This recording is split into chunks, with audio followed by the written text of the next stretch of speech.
तो माला का दादी जी को सभी लोग मिल करके एक दूसरे को टच कर लेंगे तो सभी लोग का हो जाएगा। ये लगा तो कोई हाथ लगा हाँ बस हो गया।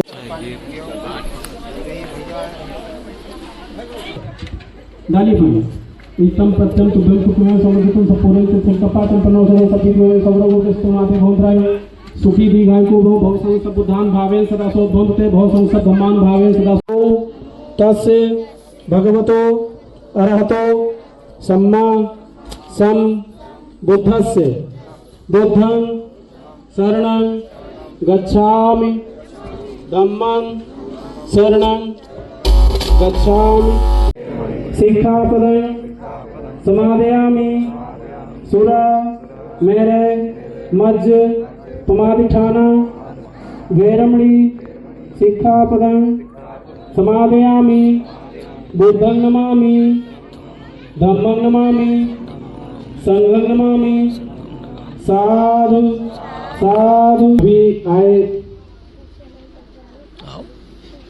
माननीय दिनेश भार्गव जी मास्टर साहब, मैं आपसे जो बौद्धाचार्य भी हैं, मैं आपसे निवेदन करूंगा कि आप भी माता जी को पुष्प अर्पित करके उनका सम्मान करें।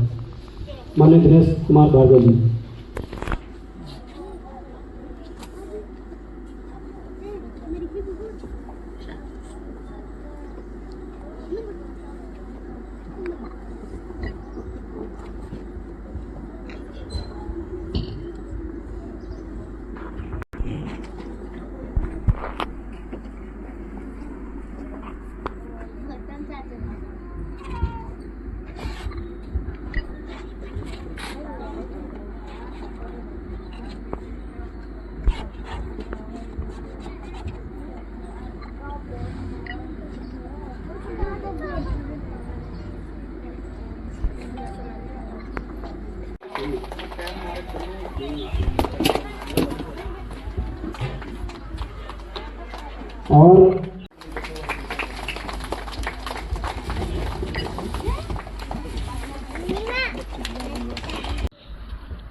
और भाई पंकज जी आप भी आए, जो आपके मेहमान हैं, जो हमारे मेहमान पट्टिका है, ये आप लोग करना करके।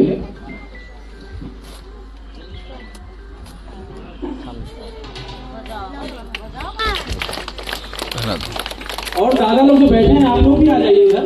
मैंने अभी कहा था इनसे कि इन सबको भी माला पहनाना है, लेकिन नहीं पहनाया किसी ने, तो पंचशील पट्टिका तो कम से कम पहना सकते हैं आप लोग जो अतिथि आए हैं उनको।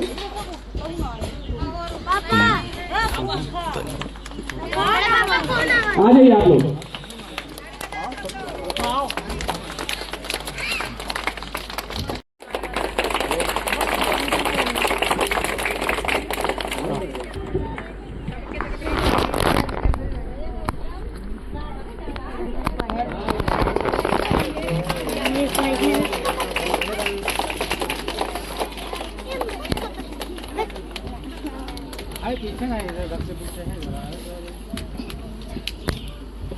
आइए भाई मनीष, आइए आप। पंकज जी आप भी आइए, आओ सब लोग।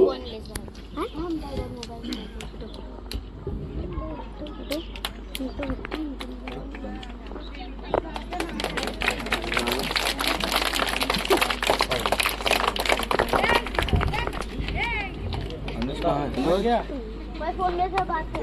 अनुज दिखा दे बोलो क्या पट्टिका पहने।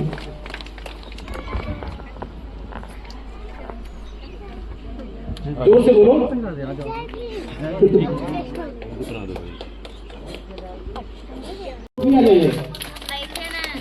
आ जाओ, इनको पहनाना नहीं, हाथ में दे देना है जगह। हाँ इधर आ जाइए, थोड़ा सा आगे आ जाइए। ले लो उधर सबका दे दो, अरे सबको ले। अरे ऐसा नहीं, हम थोड़ी पर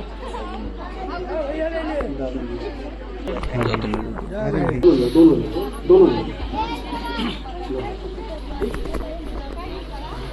निवासी हूँ, मूलचंद मेरा नाम है। ये हमारे माता जी का आज जो है कार्यक्रम है शोक सभा और सभी हमारे भाई हैं, सतन लाल हैं, जग्गूलाल हैं, हमारे एक भाई एक्सपायर हो गए और धन्यवाद। करुणा के सागर तथागत बुद्ध बहुजन महापुरुषों के अगर नाम लेंगे तो शायद यहाँ पर समय कम है और मैं चाहूंगा कि आज बात बच्चों से हमारी हो कि हमें करना क्या है, हमें सोचना क्या है। उसके बाद इतने महापुरुषों को एक माले में पिरोने का काम करने वाले बाबा साहब के विचारों को अपना आदर्श मानते हुए माननीय कांशीराम साहब को सत सत नमन। बड़ा ही अद्भुत दृश्य मुझे देखने को मिला। बच्चों इस बात को बड़ी गंभीरता से समझिएगा। दोस्त बनना है कि दोस्त बनाना है, ये आपको तय करना है। कि लोग आपसे जुड़े कि आप लोगों से जुड़े, ये भी आपको तय करना है। धन्यवाद संचालक जी और अनुज मौर्य जी, जिस तरह से इस कार्यक्रम को सजाए और इस कार्यक्रम में खास करके नरेश चंद्र राव जो यहाँ पर नहीं मौजूद है, जिनका समय भी यहाँ पर मैच नहीं कर रहा है। अगर समय देखा जाए तो यहाँ अभी दिन का समय कितना हो रहा है? 3 बज रहा है। बच्चों बात तो सुनना, 3 बज रहा है, वहां 6 बज रहा होगा या पहले टाइम हो रहा होगा। तो 12 और वो वहां से बैठकर सब कुछ छोड़कर वो बच्ची की तरफ हम चाहेंगे कि आप दिखा दीजिए कि मोबाइल से वो लाइव कार्यक्रम देख भी रहे हैं और कोशिश कर रहे हैं कि यहाँ पर जानकारी पहुंचे। और उसके साथ आप कहीं काम करते हैं और उनका सहयोग इतना जबरदस्त हो तो ऊर्जा और आ जाती है। तो डॉक्टर अहमद अल शहरी जी का भी आभार व्यक्त करता हूं कि उनके यहाँ काम कर रहे व्यक्ति को उन्होंने परिवार समझा और उनके दुख की घड़ी में एक बड़ा सहयोग किया कि बच्चों के बीच में जानकारी पहुंचे।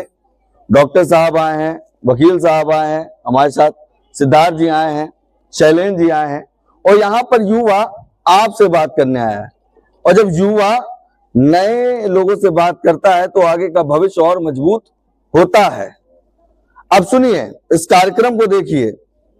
पहले तो धन्य हो स्वर्गीय स्मृति शेष रामरती जी का, और धन्य हो आप नरेश चंद्र राव जी के पिताजी जहां भी हो कि आज इस रूपरेखा में ये देखने को मिला पूरा गांव, आज यहाँ पर वो नहीं, उनके बेटे नहीं है, वो बाहर है और पूरा गांव उनका सहयोग कर रहा है।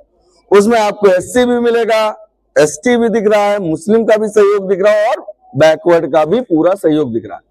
और मुझे लगता है यही विरासत बहुजन महापुरुषों की ताकत बनी और कहीं ना कहीं माननीय कांशीराम साहब ने जो कोशिश की उसका एग्जाम्पल देखने को मिल रहा हूं। मैं चाहूंगा आप लोग ताली बजाएं कि पूरा गांव एक साथ ऐसे दुख की घड़ी में साथ में खड़ा है और खास करके महिलाओं का एक बड़ा सहयोग दिख रहा है। अब इस बात की गंभीरता को समझिए कि जब आप बेहतर करने के लिए चलते हैं तो होता क्या है कि आपको जानकारी होनी चाहिए। सिर्फ पढ़ना ही महत्वपूर्ण नहीं है, उस विषय के बारे में जानकारी होनी चाहिए। जिस परिस्थिति में हो तो दिक्कत हो तो उस वक्त कैसे सहयोग करना चाहिए, ये सहयोग भी यहाँ देखने को मिल रहा है। तो यहाँ पर जो छोटे छोटे बच्चे आए हैं, इस गांव में मुझे जो जानकारी मिली 10 किलोमीटर तक, मौर्य जी 10 किलोमीटर तक स्कूल और कोचिंग की दिक्कत थी। तो इस परिवार ने एक बड़ा सहयोग किया कि एक कोचिंग चालू कराई गई। उसमें पहले अपने बच्चों को भेजा। जब वो बच्चे पढ़ते हुए दिखे तो गांव के तमाम बच्चे वहां जुड़ते गए, क्योंकि क्या कहा गया, शिक्षा वो शेरनी का दूध है जो पिएगा वो क्या करेगा, दहाड़ेगा। जोर से बोलो बच्चों, क्या करेगा, दहाड़ेगा। तो दहाड़ना भी जरूरी है। जब आप गरजेंगे बरसेंगे तो लोग आपको सुनेंगे। अब आज हमें आप सुन रहे हैं, आप हमें जान रहे हैं, उसको और बेहतर करने के लिए क्या कर सकते हो? अच्छी जानकारी होनी चाहिए। अच्छी जानकारी के लिए अच्छी किताबें पढ़ना जरूरी है। हमारे घर की जो परिस्थिति है उसको और बेहतर कैसे किया जा सकता है, मतलब अभी आप साइकिल से जाते होगे पढ़ने, हर बच्ची जो कौन कौन गाड़ी से चलना पसंद करता है, किसको गाड़ी पसंद है? छोटे छोटे बच्चे हाथ उठाए। गाड़ी किसको पसंद है? गाड़ी नहीं पसंद है? बाइक और कार कोई को नहीं पसंद है? नहीं, तुम लोगों को नहीं पसंद है? तुमको नहीं पसंद है? गाड़ी पसंद है कि नहीं पसंद है? अच्छा चलिए ठीक है। लड़कियां ज्यादा हाथ उठा रही, यानी लड़कियां बढ़ चढ़कर इस गांव में सहयोग करेंगी। अगर इतिहास भी देखा जाए तो बाबा साहब का सहयोग माता रमाबाई जी ने किया, ज्योतिबा फूले का सहयोग किसने किया? सावित्रीबाई फूले जी ने किया। उसके बाद जब मानवर साहब इस संघर्ष में लड़ रहे थे, जब बहुजन मूवमेंट को एक साथ कर रहे थे, तो सोच रहे थे कि हमारे जाने के बाद एक बेहतर विकल्प मिले जो समाज के बीच में समाज का सौदा ना करे। तो उस बीच तमाम विकल्प आए, तमाम लोग आए, उनसे बात की गई, उनको टटोला गया, तराशा गया, कोशिश किया, मंच दिया, मौका दिया, मगर कहीं ना कहीं वो अपने हित के लिए मुड़ गए। महाराज जी गलत तो नहीं कह रहे? और जब इस देश की जिम्मेदारी महिला ने संभाली तो आज क्या हुआ? मौर्य जी मौजूद हैं, माइनॉरिटी समाज का सहयोग है कि ये बच्चे और पढ़े, ये गांव के बच्चे और तैयार हों। डॉक्टर अहमद साहब ने वो सहयोग किया। एनसी राव जी की कोशिश है कि आप लोग एक जगह एकत्रित हों, अपने भविष्य को समझें। जब सारा गांव एक साथ बैठेगा तो एक बड़ा विचार बनेगा। तो श्रद्धांजलि आप पुष्प चढ़ाकर ही नहीं, एक संकल्प लेके कर सकते हैं। संकल्प जागरूकता की, समाज को जोड़ने की। कहीं ना कहीं तमाम राजनीतिक पार्टी में समाज का सौदा करके लोग विपक्ष में बैठ गए हैं, मगर जब हम एक साथ होंगे तो अपना बेहतर विकल्प बना पाएंगे, अपना सुंदर भविष्य तैयार कर पाएंगे। और उसके लिए जरूरी है चाचा जी, उसके लिए जरूरी है हमें एक साथ होना। आज वो बेटा कार्यक्रम कहां से देख रहा है? कुवैत से। आप लोगों ने सहयोग किया, पुष्प अर्पित कराया। अकेला ये परिवार न कर पाता, मगर यही एकजुटता आपको आगे बढ़ाता है। इसीलिए कहते हैं कि जानकारी होनी जरूरी है। आप लोगों से भी मैं बात करना चाहूंगा, बच्चों की जानकारी तभी आएगी जब महिलाएं जानेगी। महिलाएं कोशिश करें बच्चों को अपने सामने बैठा लें, बात करें ये तारा कैसे दिखता है, ये चांद कैसे दिखता है, और आसपास के वातावरण को समझाने की कोशिश ना करें, मगर बस उनसे पूछें।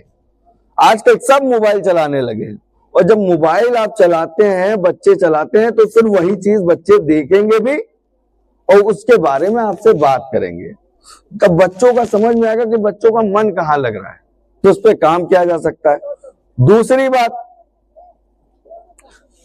इंपॉर्टेंट ये है कि आपकी भागीदारी तभी देखी जाएगी जब आप एक साथ होंगे, आपको जानकारी होगी। जब गांव में कोई मुसीबत आती है या कोई दिक्कत आती है, उस वक्त जब साथ खड़ा दिखता है, और मेरी बात एनसी राव जी से अक्सर होती है, और वो तारीफ करते हैं पूरे गांव की, बताते हैं कि मैं इतने 15 साल से करीब यहां से दूर हूं घर के बेहतर भविष्य के लिए, और इन्होंने कुछ कमाया नहीं है। कोशिश रहती कि गांव में लोगों की मदद कर सके, क्योंकि हम बाहर हैं मगर हमारा घर, हमारा परिवार आज सुरक्षित है और हमें कोई टेंशन नहीं। मैं बेहतर कमाकर घर के बेहतर के लिए सोचता हूं, तो गांव में भी कोई दिक्कत आती तो वो साथ खड़े दिखते हैं। और धन्य हो वो पिता जो इस कार्यक्रम में पीछे बैठकर ये चाह रहे हैं कि किसी को कोई दिक्कत ना हो। तो यहाँ पे धन्य देने, अगर देखा जाए तो धन्यवाद देने की कड़ी में रामवती जी से शुरू होती है बात, और कहीं ना कहीं एनसी राव और आगे के भविष्य को और बेहतर करने के लिए अजय को भी तैयार किया जा रहा है। तो कोशिश होती है कि बच्चे जान सकें, तो इन्होंने कोचिंग शुरू की। अब चाह रहे बच्चे अपने बहुजन इतिहास को जाने, तो बहुजन इतिहास को जानने के लिए उसे समझना और परखना भी जरूरी है। तमाम लोग आएंगे, तमाम बिंदुओं को रखेंगे, तमाम बातें आपके सामने रखेंगे, मगर असल में मूवमेंट क्या मांगता है? कुर्बानी। समय आपको देना पड़ेगा लोगों के बीच में, यह सोचकर नहीं कि हमें क्या मिलेगा। बाबा साहब थे, ज्योतिबा फूले थे, सावित्रीबाई फूले थी, तमाम महापुरुष रहे, मगर उनकी कोशिश ये रही कि हम कल के बच्चों को भविष्य की मतलब आगे भविष्य की तैयारी के लिए कुछ बेहतर तैयार कर सकें।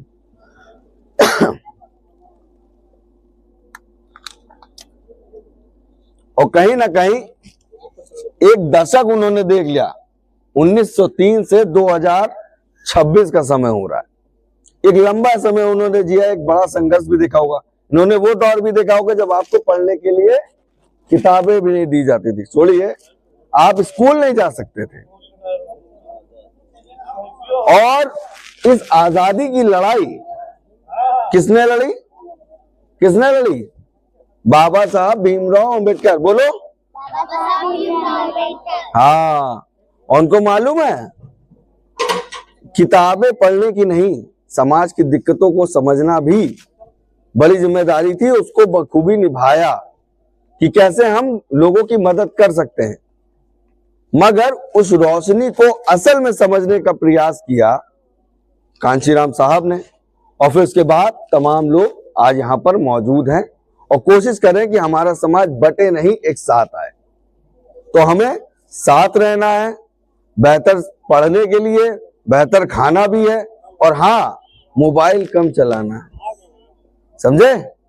तो जब भोजन आप अच्छा करेंगे तो आप ज्यादा ताकत से पढ़ पाएंगे, ज्यादा दूरी तय कर पाएंगे। तो इतना बातों के साथ मैं अपनी बातों को विराम करता हूं। धन्यवाद करता हूं फिर से मौर्य जी कि एक बेटा कहीं ना कहीं बाहर है और उस कार्यक्रम को बेहतर तैयार करने की जो कोशिश की आपने। धन्यवाद करता हूं डॉक्टर साहब का कि उन्होंने उस व्यक्ति को एक काम करने वाला ना समझा, उस गांव को भी अपना परिवार समझा और लोगों को जोड़ने का प्रयास किया। और जानकारी है इसलिए किताबों का तमाम चीजें की जा रही हैं, सिर्फ पुष्प अर्पित नहीं, काफी कुछ है, वो आपको वीडियो में देखने को मिलेगा। हमारी कोशिश रहेगी कि इस कार्यक्रम से लोगों के पास जानकारी पहुंचे। और एनसी राव जी से हमारी मुलाकात हुई थी, मैं बाहर निकला था इलेक्शन कवरेज में, तो उन्होंने मुझे सहयोग किया, कॉल किया कि आप हमारी नेता की, आप हमारी पार्टी की विचारधारा को सामने रखते हैं, एक कोशिश करते हैं। तो ये हमारा प्रयास होता है कि हम आपके नेता, आपकी विचारधारा आपके बीच में ले आए और आपके बीच पहुंचा सके। तो ये प्रयास आगे भी जारी रहेगी, ऐसा मैं वादा करता हूं। आप लोगों का दिल कभी दुखने नहीं देंगे। फिर मिलते हैं अगली बार, तब तक के लिए धन्यवाद।